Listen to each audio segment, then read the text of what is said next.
কি অবস্থা সবার? তো ওদিন আমি আর আমার বোন মিলে চলে গিয়েছিলাম একটু টাইম স্পেন্ড করতে আফতাবনগর।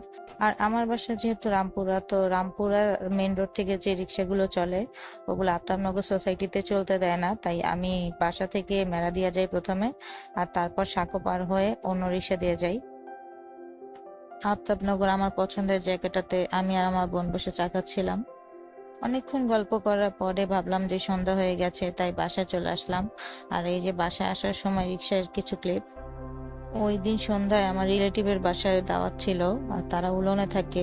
তো আমরা সরাসরি ওইখানে চলে গিয়েছিলাম, আর এই তো তাদের বাসার ভিউ। মূলত সেখানে যাওয়ার উদ্দেশ্য ছিল আমাদের আজকে মোমো পার্টি ছিল আমাদের সবার। আমরা আসলে সব কাজিনরা মিলে আজকে মোমো খাবো ডিসাইড করেছিলাম, তো ওদের বাসায় এই প্ল্যানটা হয়েছিল। তো এই পুর রেডি আর সবকিছু রেডি। আর আমার যে সেম ক্লাস কাজিন রয়েছে, সে এখানে মোমোটার শেপ আমাকে দেখিয়ে দিচ্ছিল। আসলে ব্যাপারটা হচ্ছে আমার এই কাজিনের মোমো যে র্যাপটা সেটা অনেক সুন্দর হয়, তাই আমরা সবাই মিলে ইনসিস্ট করছিলাম যে তুমি একটু মোমো বোটাটা আমাকে দেখে দাও। তো এই তো ও যে শেপটা দিচ্ছে এই শেপটা আমার খুব ভালো লাগে। তো এখানে বাকি মোমোগুলো আমি একটু দেখিয়ে দিচ্ছি, এই যে আমাদের মোমো ডান। আর মোমো স্টিম হতে হতে বাকি আমরা সবাই মিলে একটু টাইম স্পেন্ড করছিলাম।